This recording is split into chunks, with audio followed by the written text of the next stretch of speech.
সব সময় সব কথায় তুমি আমায় চোটপাট করো। তুমি কি ভেবেছো ওকে শিখিয়ে পড়ে দিল এ বাড়ির উপযুক্ত হবে? কিছুতেই না, কোনোদিন না। বৌমা, তুমি কিন্তু সীমা ছাড়িয়ে যাচ্ছ। বাবা, আপনি ভুল করছেন। সীমা ছাড়িয়ে যাচ্ছে আপনার প্রিয় নাত বউ। আজকেও বাড়ির হবু জামাইকে অপমান করেছে, কালকে অন্য কাউকে করবে। মিতুল, তুমি কিন্তু সত্যি এটা ভুল করেছো। তোমাকে তো বুঝতে হবে যে কাকে কখন কোথায় কি কথা বলা উচিত। শোনো, একজন পরিণত মানুষ হতে গেলে আগে পরিমিতি বোধটা হওয়া দরকার।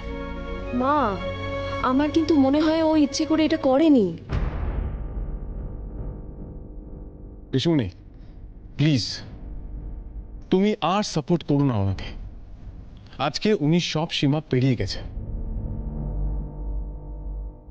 মিতুল, আপনি অনির্বাণের কাছে ক্ষমা চাইবেন, যান।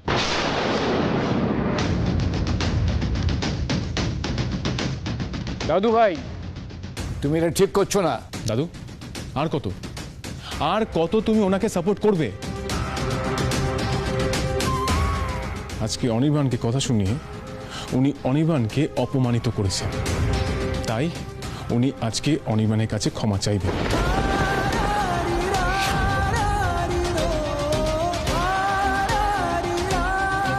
চুপ করে দাঁড়িয়ে আছেন কেন? যান, ক্ষমা চান। মিতুল, দাঁড়িয়ে থাকবেন না, আপনাকে কিন্তু আমি ক্ষমা চাইতে বলছি। দাঁড়া দাঁড়া ইন্দ্র, দাঁড়া। সবাই মিলে একটা মেয়েকে কর্নার করাটা কোনো সভ্যতার কাজ না। ওরও কিছু বলার থাকতে পারে, ওকে বলতে দেয়া হোক।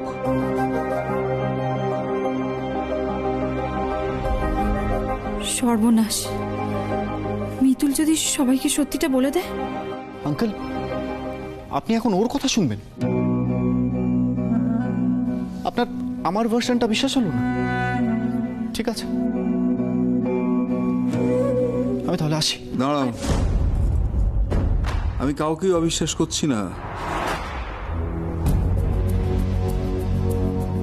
দেখো, যাকে সবাই দোষী সাব্যস্ত করছে, আইনত তারও নিজের কথা বলার অধিকার আছে। সভ্য মানুষ হিসেবে এটা মানো তো? তাই সেই অধিকারটুকু আমি মিতুলের হাতে তুলে দিতে চাইছি। মিতুল, তুই কি একটা কথা বলি বলি বলি করে ও বলে উঠতে পারছিলি না? বল তো মা, বল। বল মা, বল। চুপ করে থাকিস না মা, বল। কেন ভয় পাচ্ছিস? শোন মা, ফাঁসির আসামিকেও আত্মপক্ষ সমর্থনের সুযোগ দেওয়া হয়। আর তুই তো বাড়ির বউ, বল না মা, ভয় পাস না, আমি আছি তোর পাশে। দাদু, তুমি বিশ্বাস করো, আমি আগ বাড়িয়ে ওনাদের মাঝখানে কথা বলতে চাইনি। আমি বলতামও না। অনির্বাণ দা কলি দিদিকে না, ওটা কিছু না। আসলে আমার আর অনিদার মধ্যে একটু মিসআন্ডারস্ট্যান্ডিং হয়েছিল, আর সেটাই মিতুল ভুল বুঝেছে। দাদু,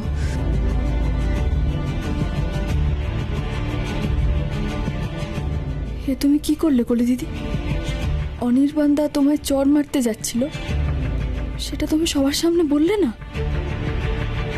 কিন্তু কেন? দেখলে তোমরা কি বলেছিলাম? আমি বলেছিলাম না মিতুল মিছিমিছি অনির্বাণকে ভুল বুঝছে। আসলে ও তো সব জায়গায় গিয়েই খানিকটা গলাবাজি আর হাত চালাতে পারলেই খুশি। আমাকে ক্ষমা করো মিতুল, আজ আমি সত্যিটা সবার সামনে বলতে পারলাম না। মিতুল,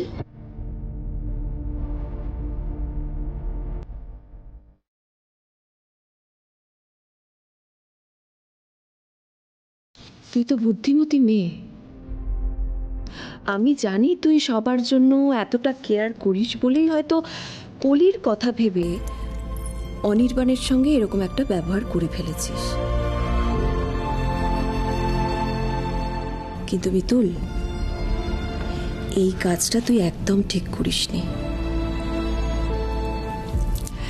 দেখ, ওরা তো বড় হয়েছে, ওদের মধ্যে ঝামেলা অশান্তি এসব হতেই পারে। এ তো দেখ না, আমি আর তোর পিসাই, আমাদের মধ্যে কি ঝামেলা অশান্তি হয় না? হয়তো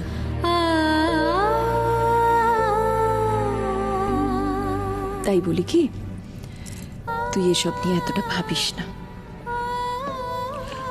আমি জানি তুই না বুঝেই এই কাজটা করে ফেলেছিস। না বুঝে? ও সব বোঝে, ও খুব চালাক, ওকে অবুঝ ভেবো না। দেখলে না নিজের বেলা ও ইন্দ্রকে বর বলে আলাদা করে ঘরে নিয়ে গেল, আর কলি আর অনির্বাণকে স্পেস দেওয়া বেলা ও কিচ্ছু বোঝে না। এটা আমাকে বিশ্বাস করতে হবে। সরি।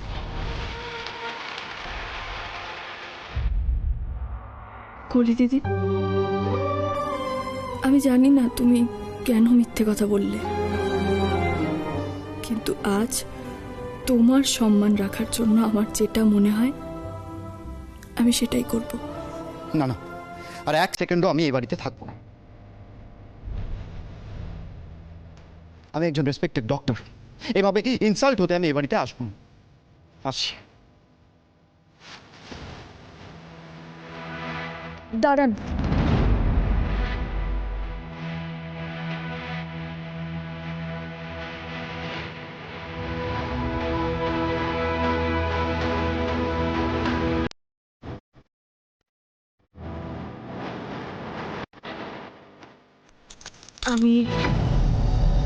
আমি আপনার কাছে ক্ষমা চাইছি। আমার ভুল হয়ে গেছে, অনেক বড় অন্যায় করে ফেলেছি।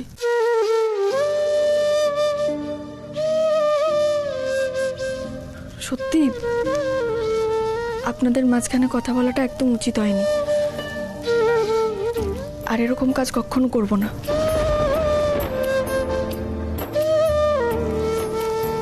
আপনারা সবাই আমাকে ক্ষমা করে দেবেন দয়া করে।